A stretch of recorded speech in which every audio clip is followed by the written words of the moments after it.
Bienvenue dans cette nouvelle vidéo dédiée à ça, ce TCL 65C825. Vous avez peut-être vu passer sur la chaîne le test complet de ce modèle et je tenais à publier au même moment cette seconde vidéo qui est liée cette fois-ci à des bugs constatés lors du test justement où je vous parle évidemment de l'ergonomie logicielle, des caractéristiques techniques, des résultats des mesures, etc., des performances en jeu.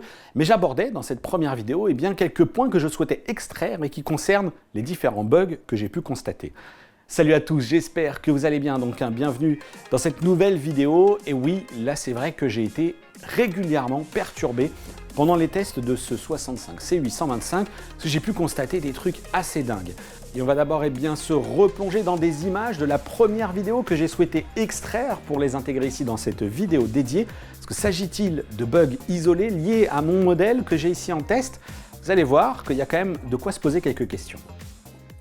Et il y a des choses par ailleurs étranges qui me sont arrivées pendant les tests sur ce téléviseur. Regardez typiquement là, je viens de basculer tout simplement du menu d'Android TV à la source HDMI qui est branchée au PC. Et là vous voyez, j'ai une grande bande noire d'à peu près 5 cm sur le côté de l'image et je ne sais pas pourquoi. Je ne sais pas pourquoi j'ai cette bande noire. On va rebasculer par exemple sur la Home pour voir un petit peu si lorsque je reviens, vous voyez elle est toujours là, j'ai la Home et en fait l'affichage est décalé. Donc là on va essayer de lui reforcer la main pour voir un petit peu. Là, vous voyez, j'ai toujours cette barre noire. Donc, je ne comprends pas pourquoi j'ai ce genre de défaut d'affichage qui surviennent. Est-ce que c'est lié spécifiquement à mon modèle? Est-ce que vous avez eu d'ailleurs, vous, peut-être un C825? Je sais qu'un abonné l'a eu. Il a eu d'énormes problèmes et puis il l'a fait repartir, il l'a renvoyé. C'est le genre de choses qu'évidemment, il faut avoir en tête. Mais vous le savez, on n'est pas dans tous les produits, on n'est pas dans toutes les boîtes, on n'est pas dans tout. Vous voyez, franchement, il y a des choses très étranges qui peuvent se produire comme ça. Cette fois-ci, j'ai récupéré l'affichage en entier, mais là, ici, il y a quelque chose qui ne va plus. Donc, allez, on va fouiller un peu. Qu'est-ce qui se passe? Vous voyez, c'est quand même... Il y a des choses, il y a des bugs comme ça qui sont vraiment incompréhensibles. Alors, il me semble que je l'ai résolu la dernière fois en rebasculant sur un affichage Full HD. OK. Bon, visiblement, ça ne veut pas. Bon, bah voilà. Typiquement, le genre de bug comme ça, j'ai envie de dire qu'on va retrouver peut-être que chez TCL. C'est surprenant. C'est vraiment surprenant. Allez, redémarre.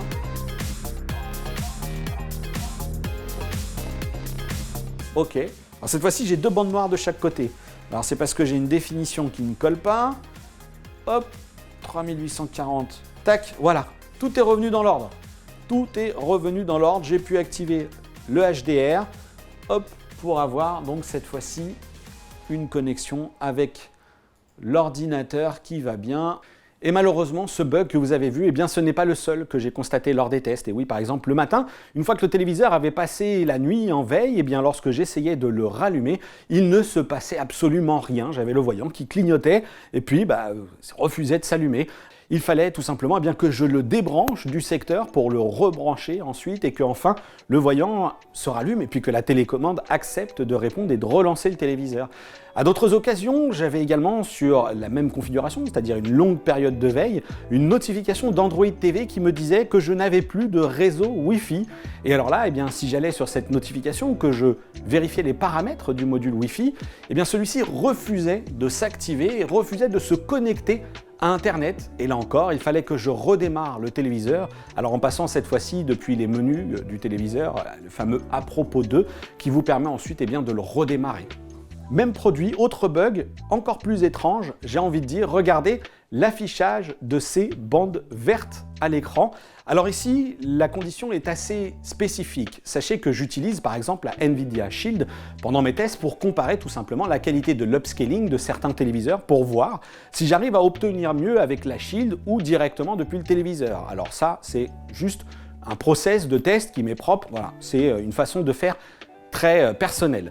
Quoi qu'il en soit, lorsque j'ai branché la Shield sur la prise HDMI 1 du téléviseur et que le contenu Dolby Vision est activé avec des séries sur Netflix par exemple, eh bien j'ai eu ces bandes vertes qui sont apparues et alors là, pas d'autre choix, soit encore une fois de redémarrer le téléviseur, soit de rebasculer sur le menu d'accueil et puis pourquoi pas, s'il s'agissait par exemple d'un contenu Netflix, de le lire directement depuis l'application embarquée dans le téléviseur. Ce que ça sous-entend également, c'est qu'il y a potentiellement un problème à redouter sur la lecture de contenu depuis une platine Blu-ray ou depuis votre console next-gen par exemple. Et alors si j'ose espérer que ces bugs sont isolés, et c'est pourquoi encore une fois je tenais à faire cette seconde vidéo pour ne pas les faire figurer dans la première du test complet, malheureusement je pense qu'il faut tout de même se poser des questions parce qu'il ne m'a pas fallu chercher longtemps, ni très loin d'ailleurs, pour retrouver des expériences similaires. En l'occurrence, auprès d'abonnés, et notamment Monsieur Daco, que certains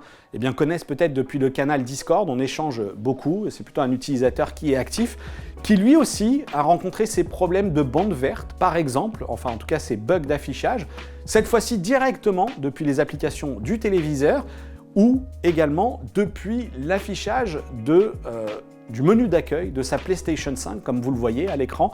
Et plus étonnant encore, il a aussi eu des espèces de flickering, enfin des espèces de coupures depuis l'application, où il y avait carrément des grosses interruptions, des effets où l'image flash comme ça, et où évidemment c'était complètement inexploitable. Alors lui, il a eu ce bug sur un premier téléviseur qu'il a restitué au magasin, puis il a eu un deuxième téléviseur qui a fait sensiblement la même chose et du coup il a tout simplement abandonné et sur les conseils de la communauté et des miens évidemment, il a basculé sur un Sony A90J et sachez tout de même que cet utilisateur il est en Thaïlande et il n'a pas eu de problème pour se faire reprendre les différents téléviseurs, pas plus d'ailleurs que Lancelot28 qui lui aussi a acheté ce TCL C825 et qui a eu cette fois-ci, me dit-il, beaucoup de soucis avec la gestion du Dolby Atmos et donc lui aussi a fini par abandonner le C825 au profit cette fois-ci d'un Samsung QN95A, là aussi testé sur la chaîne.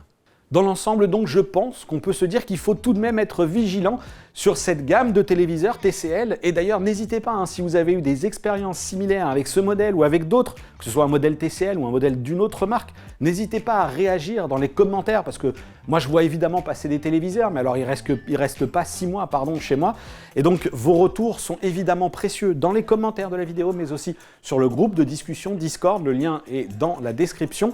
Vous pouvez aussi échanger avec moi sur les réseaux sociaux évidemment. Bref, tout ça c'est un petit peu dommage parce que par ailleurs, n'hésitez pas à aller voir la première vidéo sur ce téléviseur si ce n'est pas déjà fait. Il a de la ressource, il a cette capacité du mini LED, c'est intéressant, il est de bonne conception, le son est intéressant, etc. Donc voilà, donc c'est vraiment un produit en demi-teinte. C'est dommage, mais c'est aussi pour ça que je souhaitais faire cette deuxième vidéo. Je vous dis à bientôt pour une prochaine vidéo sur la chaîne. D'ici là, n'hésitez pas encore une fois à réagir et surtout, portez-vous bien. Ciao!